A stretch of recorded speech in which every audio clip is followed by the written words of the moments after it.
عن عثمان بن عفان قال قال رسول الله صلى الله عليه وسلم خيركم من تعلم القرآن وعلمه আল্লাহর নবীর সাহাবী ওসমান থেকে বর্ণিত আল্লাহর নবী বলেন তোমাদের মধ্যে সর্বোত্তম ওই ব্যক্তি যে নিজে কোরআন শিক্ষা করে এবং অপরকে শিক্ষা দেয়। আল্লাহ তাআলা আমাদের সকলকে নিজে কোরআন শিক্ষা এবং আরো মানুষদেরকে কোরআন শিক্ষা দেওয়ার তৌফিক দান করেন। 2 নম্বর কথা 3 নম্বর কথা কোরআন পড়নে ওয়ালাকে আল্লাহ তাআলা জান্নাত দিবেন। শুধু জান্নাতই দিবেন না, বরং জাহান্নামী 10 জনের ব্যাপারে সুপারিশ করার অনুমতিও দিবেন। দলিল তিরমিজি শরীফের বর্ণনা। قال النبي صلى الله عليه وسلم من قرأ القرآن فاستظهره فأحل حلاله وحرم حرامه أدخله الله الجنة। আল্লাহর নবী বলেন মান করাআল কোরআন, যে ব্যক্তি কোরআন পড়েছে, ফাস্তাযহারাহু সংরক্ষণ রেখেছে, মুখস্থ রেখেছে, ফাহাল্লা হালালাহু ওয়া হাররামা হারামাহু হালালকে হালাল জেনেছে, হারামকে হারাম জেনেছে, আল্লাহ বলেন আদখালাহুল্লাহুল জান্নাহ, আমি বান্দাকে জান্নাতে প্রবেশ করাবো। বলেন সুবহানাল্লাহ। ওয়া শাফাআহু ফি 10 মিন আহলি বাইতিহি কুল্লুহুম ক্বাদ ওয়াজাবাত লাহুন নার। শুধু ওই হাফেজে কোরআনকে আল্লাহ তাআলা জান্নাতই দিবেন না, হাফেজে কোরআন জান্নাতের দরজায় গিয়ে দেখবে আমার বাবা জাহান্নামের প্যাসেঞ্জার, আমার মা জাহান্নামের প্যাসেঞ্জার, আমার আত্মীয় স্বজন জাহান্নামের প্যাসেঞ্জার। হাফেজে কোরআন জান্নাতে যাবে না, বলবে আল্লাহ আমার মা জাহান্নামের প্যাসেঞ্জার, আমার বাবা জাহান্নামের প্যাসেঞ্জার, আমার পরিবার পরিজনের অনেকেই জাহান্নামের প্যাসেঞ্জার। তখন আল্লাহ বলবেন যাও তোমার পরিবার থেকে জাহান্নামী 10 জনকে বাছাই করে তোমার সাথে নিয়ে জান্নাতে চলে যা। কত দামি কোরআন, যে কোরআন পড়ে সেও কত দামি। আল্লাহ তাআলা আমাদের সকলকে কোরআন পড়ার এবং হালাল হারাম অনুযায়ী কোরআনের নিয়ম নীতি অনুযায়ী চলার তৌফিক দান করে। 4 নম্বর কথা সাহেবে কোরআন কত দামি যে কিয়ামতের ময়দানে কোরআন তার পাশে থাকবে। সুবহান। দলিল এটাও তিরমিজির বর্ণনা। قال النبي صلى الله عليه وآله وسلم يجيء القرآن يوم القيامة فيقول يا ربي حله فيقول يا ربي حله فيلبس تاج الكرامة। ময়দানে মাহশরে কোরআন আসবে, কোরআন উপস্থিত হয়ে বলবে হে আল্লাহ, ইয়া রব্বি, হে আমার প্রভু,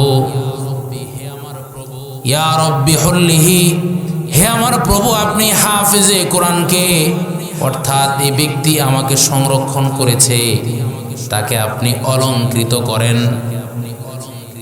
ফায়ুলবাসু তাজাল কারামাতি, তৎক্ষণাৎ সম্মানের মুকুট পরিধান করানো হবে। সুম্মা ইয়াকুলুল কোরআন, তারপরে কোরআন বলবে ইয়া রব্বি জিদহু, হে আমার আল্লাহ, হে আমার প্রতিপালক আপনি তাকে আরো বাড়ায়া দেন। ফায়ুলবাসু হুল্লাতাল কারামাতি, সাথে সাথে তাকে দামি সম্মানের মর্যাদার পোশাক পরিধান করানো হবে। কোরআন থামবে না, তারপরে বলবে সুম্মা ইয়াকুলুল কোরআন, কোরআন তারপরে বলবে ইয়া রব্বি ইরদা আনহু ফায়ারদা আনহু, আয় আল্লাহ আপনি তার প্রতি সন্তুষ্ট হয়ে যান। কোরআন বলতে দেরি হবে, আল্লাহ তার প্রতি সন্তুষ্ট হতে দেরি হবেন না। শুধু তাই নয়, ফায়ুকালু, সাহেবে কোরআনকে বলা হবে ইকরা ওয়ারকি, পড়ো আর জান্নাতের তলায় উঠতে থাকো। সুবহানাল্লাহ। ওয়ায়ুজাদু বিকুল্লি আয়াতিন হাসানাতান, এক একটা আয়াতের মোকাবেলা, এক একটা আয়াত পড়ার সাথে সাথে বান্দার এক একটা করে মর্যাদা উপরে উন্নতি হতে থাকবে। বলেন সুবহানাল্লাহ। আল্লাহ তাআলা আমাদের সকলকে বেশি বেশি করে কোরআন পড়ার তৌফিক দান করেন। 5 নম্বর কথা কোরআন যে পড়বে সাহেবে কোরআনের পিতা মাতাকে দামি মুকুট পরিধান করানো হবে। সুবহানাল্লাহ। দলিল এটা সহিহ তারগীবের বর্ণনা। قال النبي صلى الله عليه وآله وسلم من قرأ القرآن وعمل بما فيه ألبس والداه تاجا يوم القيامة ضوءه أحسن من ضوء الشمس। আল্লাহর নবী সাল্লাল্লাহু আলাইহি ওয়াসাল্লাম বলেন, যে ব্যক্তি কোরআন পড়বে, মান করাআল কোরআন, যে ব্যক্তি কোরআন পড়েছে, ওয়া আমিলা বিমা ফীহি উলবিসা ওয়ালিদাহু তাজান ইয়াউমাল কিয়ামা, কোরআনের ভিতরে যে নিয়ম নীতি আছে সেই নিয়ম নীতি অনুযায়ী যদি বান্দা চলে, তাহলে তাকে তো অনেক দামি পুরস্কার দেওয়া হবে, বরং ময়দানে মাহশরে তার পিতা মাতাকে নূরের মুকুট পরিধান করানো হবে। যিনি কোরআন পড়বে তাকে তো আল্লাহ ডাইরেক্ট জান্নাত দিয়ে দিবেন পুরস্কার হিসাবে, আর তার পিতা মাতাকে আল্লাহ তাআলা নূরের মুকুট ময়দানে মাহশরে পড়াবেন। সুবহানাল্লাহ। আল্লাহ তাআলা আমাদের সকলকে কোরআনের হাফেজে কোরআনের পিতা মাতা হওয়ার তৌফিক দান করেন। 6 নম্বর কথা, কোরআনে কারীম ময়দানে মাহশরে সুপারিশকারী হবে। দলিল এটাও সহিহ তারগীবের বর্ণনা। قال النبي صلى الله عليه وآله وسلم القرآن شافع ومشفع من جعله أمامه قاده إلى الجنة ومن جعله خلفه سقاه إلى النار।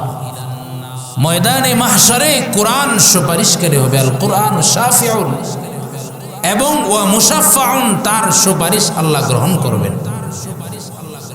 মান জাআলা আমামাহু কাদাহু ইলাল জান্নাহ, যে ব্যক্তি কোরআনকে সামনে রেখে চলবে, অর্থাৎ কোরআনের নিয়ম নীতি অনুযায়ী চলবে, কোরআনে আল্লাহ তাআলা যে হুকুম আহকাম গুরু দিয়েছেন বান্দাকে সে অনুযায়ী চলবে, তাহলে কোরআন তাকে জান্নাতে নিয়ে যাবে। ওয়ামান জাআলা খালফাহু ওয়ামান জাআলা খালফাহু কাদাহু ওয়ামান জাআলা খালফাহু সাকাহু ইলান নার, আর যে ব্যক্তি কোরআনে কারীমকে পিছনে রাখবে, অর্থাৎ কোরআনকে মহব্বত করবে না, কোরআনের নিয়ম নীতি অনুযায়ী চলবে না, সরকার বলেন এই কোরআন তাকে জাহান্নামের দিকে নিয়ে যাবে। কোরআনকে মহব্বত করার কারণে কোরআন আপনাকে জান্নাতে নিয়ে যাবে, আর কোরআনকে যদি আপনি পিছনে রাখেন এই কোরআন আপনাকে জাহান্নামে নিয়ে যাবে। আল্লাহ তাআলা আমাদের সকলকে কোরআনের নিয়ম নীতি অনুযায়ী কোরআনের প্রতি মহব্বত ভক্তি রেখে সামনে চলার তৌফিক দান করেন। 7 নম্বর কথা,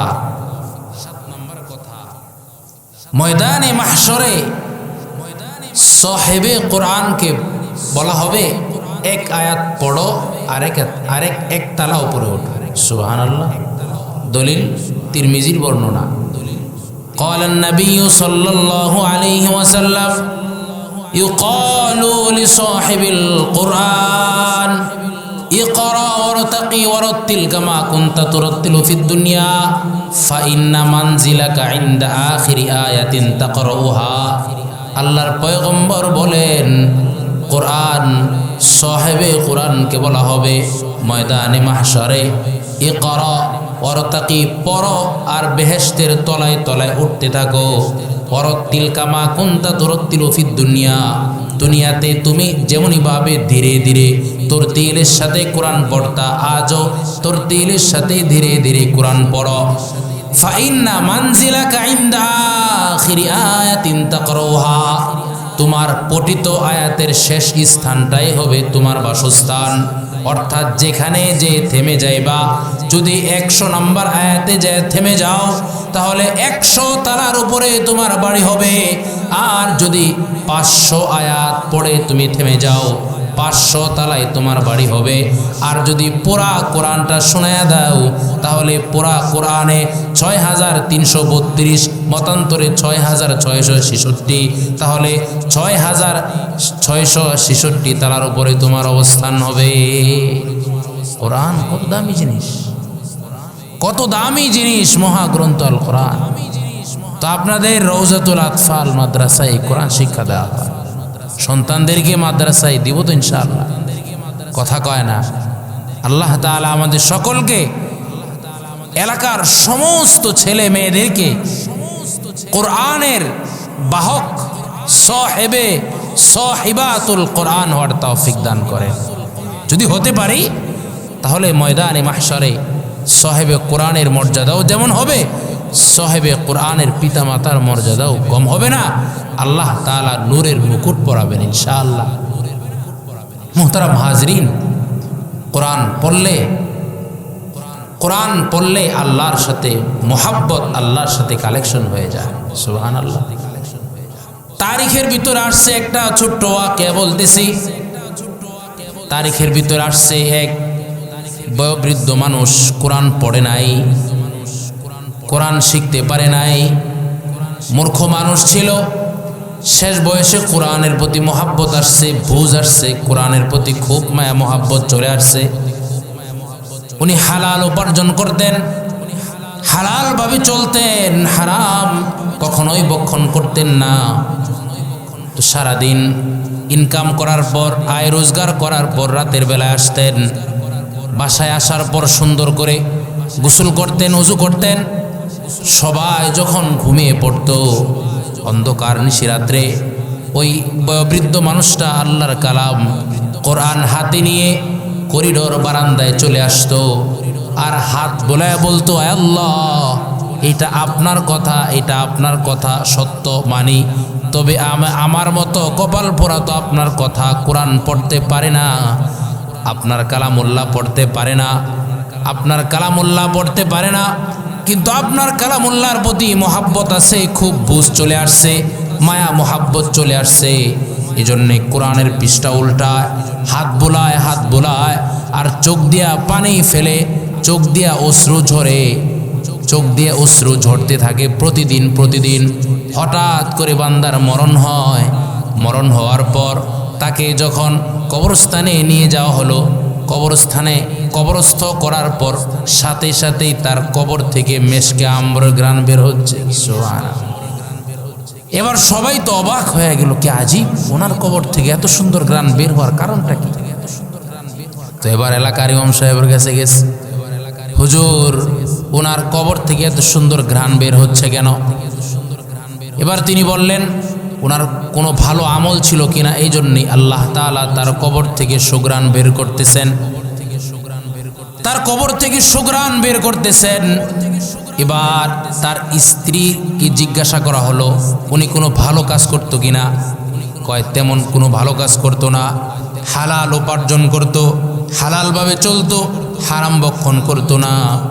আর দেখতাম রাতের বেলায় একটা কিতাব হাতে নিয়ে চোখ দিয়া পানি ফালাইতো আর বলতো, আল্লাহ, এটা আপনার কালাম, আল্লাহ, এটা আপনার কথা, এটা সত্য, বিশ্বাস করি, কিন্তু বয়োবৃদ্ধ হওয়ার কারণে ছোটবেলায় কোরআন পড়তে পারি নাই, কোরআনের মর্যাদা বুঝি নাই, কোরআন সম্পর্কে কিছু জানতাম না। শেষ বয়সে কোরআনের প্রতি মায়া মোহাব্বত আসছে, কোরআন পড়তে পারতেছি, কোরআন পড়তে পারি না, তারপরও যতটুকু সম্ভব হাত বোলাইতাম, চোখ দিয়া পানি ফালাইতাম। আজকে মরণ হয়েছে, উনার মরণ হয়েছে, মরণ হওয়ার বদৌলতে সম্ভবত আশা করা যায় এই কোরআনের প্রতি মোহাব্বত থাকার কারণে আল্লাহ তাআলা তার পিছনের জীবনের সমস্ত গুনাহগুলো মাফ করে দিয়েছেন এবং পুরস্কার হিসাবে দুনিয়াতেই কবর থেকে মেশকে আম্বরের ঘ্রাণ বের করতেছে। কি আজীব জিনিস কোরআন, কি আজীব জিনিস কোরআন। পড়তেও পারে না, দেখছে, হাত বুলাইছে, চোখ দিয়ে পানি ফালাইছে, কোরআনের মোহাব্বত চলে আসছে, তো আল্লাহর সাথে কালেকশন হয়ে গেছে, আল্লাহর সাথে কালেকশন হয়ে গেছে। কবরে দুনিয়াতেই তার ফলাফল দিচ্ছেন যে মেশকে আম্বরে ঘ্রাণ বের হচ্ছে। সুবহানাল্লাহ। আল্লাহর নবীর সাহাবী হযরত আবু যর থেকে বর্ণিত, হযরত আবু যর বলেন আল্লাহর নবী আমাকে বলছেন, হে আবু যর, লিআনতা গদুয়া ফাতাআল্লাম আয়াতাম মিন কিতাবিল্লাহ খায়রুন লাকা আন তুসাল্লিয়া মিআতা রাকাতিন।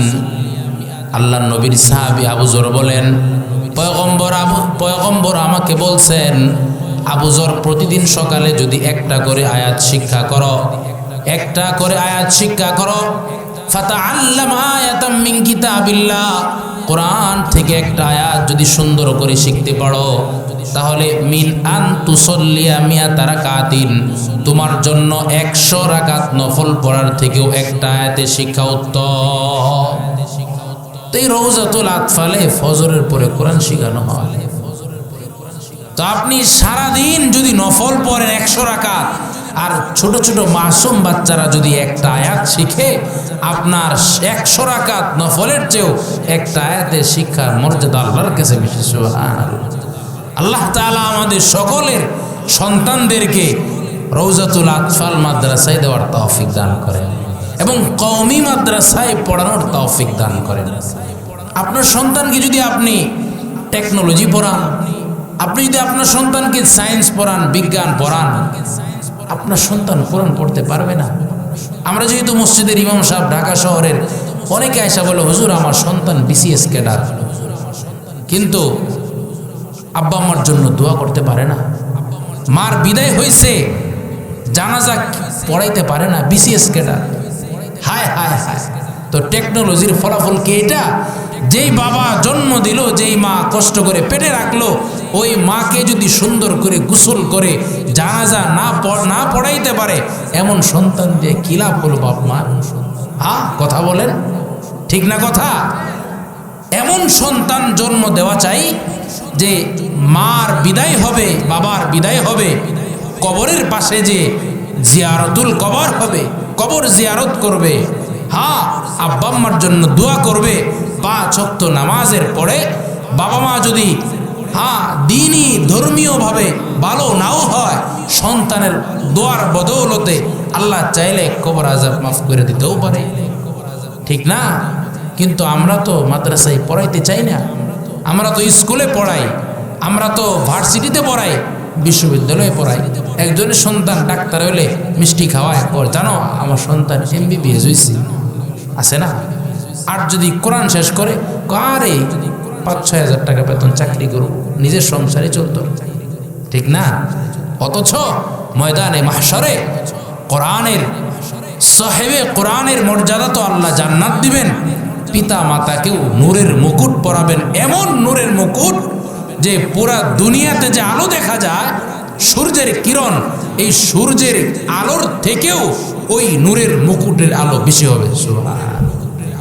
আল্লাহ তাআলা আমাদের সকলের সন্তানদেরকে কওমি মাদ্রাসায় পড়ানোর তৌফিক দান করেন, হাফেজে কোরআন বানানোর তৌফিক দান করেন।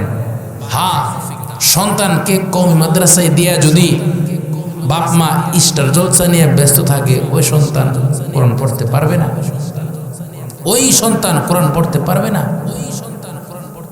সন্তানকে মাদ্রাসায় দেওয়ার পর নিজেকে ফ্রেশ হতে হবে, বিড়ি টানা যাবে না, দাড়ি চাচা যাবে না, টাকনুর নিচে প্যান্ট পরা যাবে না, সব সময় ইস্তিগফারে চলতে হবে, আল্লাহর কাছে দোয়া করতে হবে, আল্লাহ সন্তানকে আপনার রাস্তায় দিয়েছি, আল্লাহ ইজ্জতের সাথে আপনার রাস্তায় যেন থাকতে পারে তৌফিক দান করেন, দোয়া করতে হবে। সন্তানকে মাদ্রাসায় দিয়ে দিলেন, এক ওয়াক্ত নামাজও পড়েন না, আপনার সন্তান মানুষ হবে না। কারণ আপনার একই পাত্রে যদি ঘি আর তেল রাখা হয়, টিকবে? এক পাত্রকে সিলেক্ট করতে হবে, এখানে ঘি রাখবো, ওটাতে তেলই রাখবো। তো আপনার মার পেট যদি ইনটেক না হয়, সুন্দর না হয়, ভালো না হয়, আমলওয়ালা না হয়, এখান থেকে হাসান বসরি বের হবে না, এখান থেকে যুগের সন্ত্রাস বের হবে। কথা কন। আর যদি মা কোরআন পড়ে, মা উজু অবস্থায় থাকে, মা সত্য কথা বলে, ভালো হয়ে চলে, সব সময় স্বামীর আনুগত্য করে, তাহলে এর পেট থেকে যুগের হাসান বসরি বের হবে, ঠিক নেই? এই পেট থেকে উমর বের হবে, ওসমান বের হবে, হযরত আলী বের হবে। আর যদি মা পায়ের উপরে পা তুলে সোফার উপর বসে এলইডি ছেড়ে স্টার জলসা, জি বাংলা, আর কত কিছু আছে না, এইগুলো দেখে, তাহলে সন্তানও এমনই হবে। আর যদি মা জোহরে আজানের পর গোসল করে ফ্রেশ হয়ে নামাজে দাঁড়ায়া যায়, রুকু করে সেজদা করে, 3 বছরের বাচ্চা কয় মা কি কয়, মা সেজদায় গেলে এও সেজদায় যায়, মার চেহারার দিকে তাকায়, কি কয়, মা কয় সুবহান রব্বিয়াল আলা, সুবহান রব্বিয়াল আযীম। বাচ্চা মুখ লড়ায়, ফেরেশতা কয় আল্লাহ বাচ্চা কি কয়, মা যা কয় বাচ্চা তাই কয় সুবহান। হায় হায় হায়, ঠিক না? এই জন্য মুহতারাম হাজরিন, আসুন, আলোচনা দীর্ঘ করার দরকার নাই, হাদিস কোরআন কয়েকটা কথা বলে যথেষ্ট, ঠিক না? কিচ্ছা কাহিনী বলে সময় নষ্ট করে মানুষকে কান ঝালাপোড়া করে কি দরকার? আমাদের এই বয়ানের মসনাদগুলো এখন কমেডিয়ান হয়ে গেছে। যে বক্তা যত হাসাইতে পারে তার খুব বক্ত মানুষ, ঠিক না? মিথ্যা চটকদার কথা বলে, অনেক মিথ্যা কথা বলে মানুষদেরকে হাসাইতে থাকে, খুব বড় বক্তা হয়ে গেছে, ঠিক না? আল্লাহ তাআলা আমাদের সকলকে কোরআন